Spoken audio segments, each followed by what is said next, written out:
এটা আসলে খুব ভালো একটা উদ্যোগ। এই বাসটা চালু হওয়ার ফলে কিন্তু অনেক বেশি কর্মসংস্থানের সুযোগ হচ্ছে, বিশেষ করে মেয়েদের। নারীরা নিরাপদ এবং স্বাচ্ছন্দ্যময়ভাবে তারা যাতায়াত করতে পারবে। এখানে আমরা স্বাচ্ছন্দ্যে যেতে পারবো, আমরা এখানে একটি নিরাপত্তার বিষয় রয়েছে, সেটিও আমরা আশা করছি নিশ্চিত করতে পারবো।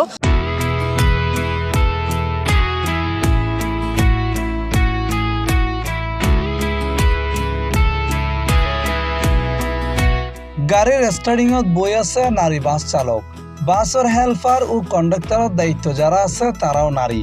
শুধু তাই নয়, গাড়ির যে যাত্রী বই আছে বেকুনি নারী। এক কথায় পিঙ্ক কালারের এই পুরো পরিবহনগানত চালক ও যাত্রী বেকুনি নারী। সড়কত গণপরিবহনে নারী যাত্রীসকলৰ হয়রানি, নিরাপত্তা ও নারীবান্ধব পরিবহন সেবা নিশ্চিত করি পেলে বাংলাদেশ সড়ক পরিবহন সংস্থার উদ্যোগে ঢাকা, চট্টগ্রাম, বগুড়ায় 14 বাস সার্ভিসের উদ্বোধন অনুষ্ঠান অনুষ্ঠিত হই। জেন্ডে ঢাকায় 10 খান, চট্টগ্রামও 2 ও বগুড়ায় 2 বাস দেওয়া হই। প্রথম অবস্থায় চট্টগ্রামের এই 2 বাস চলিব চট্টগ্রামের হালুরঘাটতন পতেঙ্গা পর্যন্ত। 18 আগস্ট সকালে চট্টগ্রামের কালুরঘাট বেতার কেন্দ্র এলাকাতন মহিলা বাস সার্ভিসের আনুষ্ঠানিক উদ্বোধনত জেলা প্রশাসক জাহেদুল ইসলাম মিয়ার সভাপতিত্বে মহিলা বাস সার্ভিসের উদ্বোধন করে চট্টগ্রাম 8 আসনের সংসদ সদস্য এরশাদুল্লাহ। এটা মহিলাদের জন্য নিরাপদ আর একটা হচ্ছে স্বাচ্ছন্দ্যবোধ, এই দুইটা জিনিস তারা কিন্তু পারবে।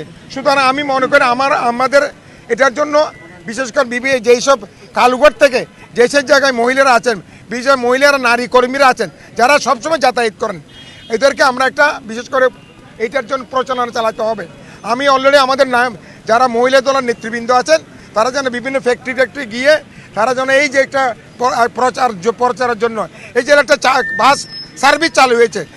জনসংখ্যার অর্ধেক যারা প্রতিনিধিত্ব করেন সেই নারী সমাজ তারা উপকৃত হবেন এবং সদাশয় সরকারের এই মহান উদ্যোগ এবং আমরা মনে করি যে কর্মক্ষেত্রে নারীদের কর্মস্পৃহা বৃদ্ধি, তাদের মনোবল বৃদ্ধি এবং নারী ক্ষমতায়নে বিশেষ ভূমিকা রাখবে। ইন্দি চট্টগ্রামের শ্রমজীবী মহিলাসকলে এই 2 বাস সার্ভিস চালু হয় খুশি যাত্রীসকল। নারী যেহেতু চালক এবং কন্ডাক্টর, তো দেখা যাচ্ছে যাত্রীরাও নারী থাকবে। তো সেই ক্ষেত্রে হচ্ছে নারীদের এতদিন যে সমস্যাগুলোর সম্মুখীন হতে হয়েছে ওই সমস্যাগুলোর সম্মুখীন সামনে হতে হবে না। এখানে যেহেতু চালকও নারী, হেল্পারও নারী এবং সকল যাত্রীরাও হচ্ছে নারী, আমি মনে করি যে শুধু চট্টগ্রামেই নয়, আমাদের গ্রাম অঞ্চলে প্রত্যন্ত যে গ্রাম অঞ্চলগুলো রয়েছে সেগুলোতে এই সার্ভিসটি পৌঁছে যাওয়া দরকার, যাতে করে শুধু আমাদের শহরের মধ্যে এটি সীমাবদ্ধ না থেকে গ্রামের মানুষও যাতে, গ্রামের নারীরাও যাতে এই সুযোগ সুবিধাটি পেতে পারে, আমি সেই আশাটি করব। বাস দুনুয়ানোর নারী চালকসকল জানাই তারার দক্ষতারে হাজত লাগাইরে তারা সমানতালে কর্মক্ষেত্রে আগালে যেতে চাই। খুবই ভালো লাগতেছে যে মেয়ে ড্রাইভারদের জন্য এটা রাস্তাতে গাড়িটা ছাড়া হয়েছে, মানে এটা আমরা খুবই খুশি। আর আনন্দের জন্য এটা বলি যে আমাদের মতন যাতে আরো নারী ড্রাইভার চালু হোক, যে নারীরাই সম্পূর্ণ থাকবে, মানে ড্রাইভার, কন্ট্রাক্টর, হেল্পার বা প্যাসেঞ্জার সম্পূর্ণ আমরা নারী ড্রাইভার মানে নারী থাকবো। আমরা ওনাদেরকে সর্বোচ্চ চেষ্টা করব সর্বোচ্চ সেবাটা দেওয়ার, যাত্রীকে ওনার গন্তব্যস্থলে পৌঁছে দেওয়ার জন্য এবং ওনার গন্তব্যস্থল থেকে আবার নিয়ে আসার জন্য। গত কয়েক বছর আগে বিআরটিসির অধীনে নারী বাস সার্ভিস চালু হইল, তবে কিছুদিন চলিয়ে গতানুগতিক কারণে এতে বন্ধ হয়ে গিয়ে। তবে এবার বিআরটিসি নারী বাস সার্ভিস পুনরায় আবারও পুরোদমে চালু হয় খুশি নগরবাসী। মেয়েদের জন্য প্রথম এরকম একটা সার্ভিস চালু হয়েছে যেখানে হচ্ছে আমরা ড্রাইভার এবং কন্ট্রাক্টর দুইজনই হচ্ছে মেয়ে পাচ্ছি। তার কারণে আশা করছি আমরা খুবই নিরাপদ থাকবো, যেহেতু কোনো পুরুষ যাত্রী এখানে এলাও না, শুধু মহিলা যাত্রী থাকবে।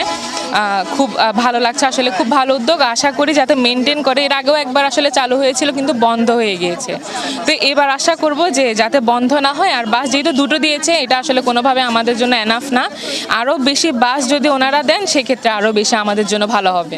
নগরবাসীর প্রত্যাশা এই মহিলা বাস সার্ভিস যেন আগের মতো হঠাৎ বন্ধ হয়ে না যায়, স্বয়ংক্রিয়ভাবে চালু থাকে। Mohammad Nizamuddin Tipu, C+ TV, Chittagong.